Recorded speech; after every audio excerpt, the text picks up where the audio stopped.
If you're new to investing and want to understand how to build wealth in Canada using ETFs, you're in the right place. Before we get started, don't forget to subscribe and hit that notification bell so you never miss any of our simple, no jargon videos about personal finance and investing in Canada. Today, we'll walk through everything a beginner needs to know about investing in ETFs in Canada step by step. We'll explain what ETFs are, which accounts to use, and how to pick the right type of ETF for your goals. Let's get started. ETF stands for Exchange Traded Fund. Think of an ETF like a basket of investments, like stocks or bonds, that you can buy and sell on the stock market. When you buy one unit of an ETF, you're buying a slice of the entire basket. This gives you instant diversification. Instead of buying one company like Shopify or RBC, you get exposure to hundreds or even thousands of companies in a single ETF. ETFs trade just like stocks. You can buy them through a discount brokerage, just like you'd buy any other investment. They are low cost, easy to understand, and great for beginners. Now, let's talk about where to hold your ETFs. In Canada, we have a few powerful registered accounts that offer tax advantages. 1. TFSA, Tax Free Savings Account. The TFSA is perfect for investing. All the growth, dividends, and withdrawals are completely tax free.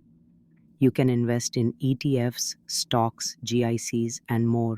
If you're over 18 and a Canadian resident, you qualify. Contribution room builds up every year. As of 2025, you can contribute up to $7,000 per year with a lifetime limit of $95,000 if you've been eligible since 2009. The TFSA is ideal for long-term investing, emergency funds, or saving for a big goal. 2. RRSP, Registered Retirement Savings Plan. The RRSP is great for retirement savings. When you contribute, you get a tax deduction which lowers your taxable income today. Your investments grow tax-free inside the RRSP, but you'll pay tax when you withdraw in retirement. It's best used when you're in a higher income bracket now and expect to be in a lower one in retirement. 3. FHSA, First Home Savings Account. The FHSA is Canada's newest account, launched in 2023. It's for first-time home buyers. You can contribute up to $8,000 per year, up to a lifetime limit of $40,000.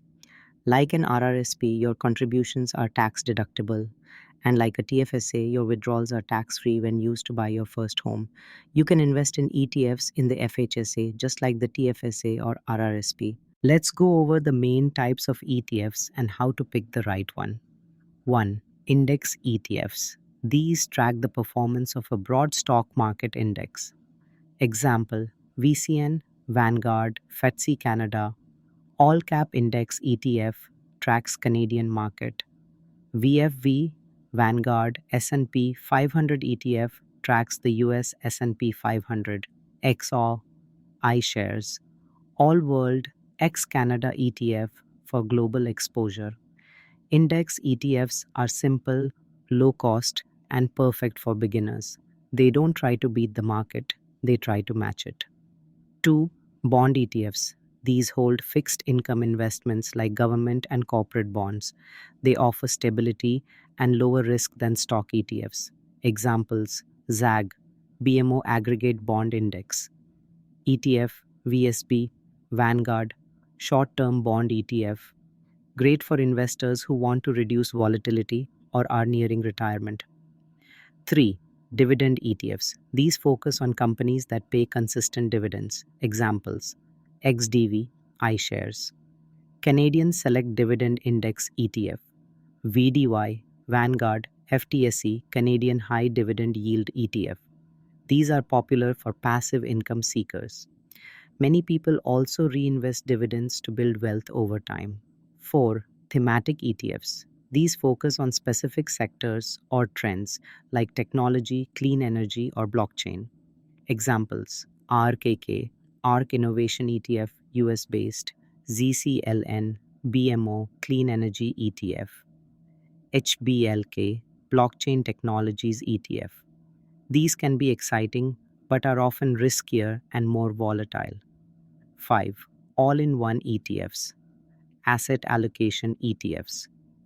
These are the easiest choice for beginners. They combine stocks and bonds into a single ETF and they rebalance automatically. Examples: VGRO, 80% stocks, 20% bonds, growth focused. VBAL, 60% stocks, 40% bonds, balanced. VCNS, 40% stocks, 60% bonds, conservative. Just one purchase and you're done. Perfect for someone who wants simple, passive investing. So, how do you actually buy an ETF? Step 1: open a brokerage account. You can use platforms like Wealthsimple, Questrade, or your bank's direct investing portal. Step 2: choose your account type. Decide if you'll use a TFSA, RRSP, FHSA, or a non registered account. Step 3: pick your ETF. Ask yourself, do I want Canadian, US, or global exposure? Do I want growth or income? Do I want one all in one ETF or multiple ETFs? Step 4: make your first purchase. Search for the ETF by its ticker symbol like VFV or VGRO. Enter the number of units and click buy. Step 5: stay consistent. Set up automatic contributions or monthly investments if you can. Tips for beginners: ignore the noise. Markets will go up and down. Don't panic. Stay the course. Don't time the market. Even professionals can't do it consistently. Invest regularly instead. Diversify. A single ETF can give you exposure to hundreds of companies. Keep costs low. Look for ETFs with low MERs. That's the management expense ratio. Use DRIP. If your brokerage allows it, set up a dividend reinvestment plan to automatically reinvest your earnings. You don't need to be rich to invest. You don't need to be an expert either. With the right ETF, the right account, and a consistent habit, you're already on the path to building wealth in Canada. If this video helped you feel more confident about investing in ETFs, please hit that like button, share it with a friend, and don't forget to subscribe for more clear, practical financial literacy videos made just for Canadians. Thanks for watching and happy investing.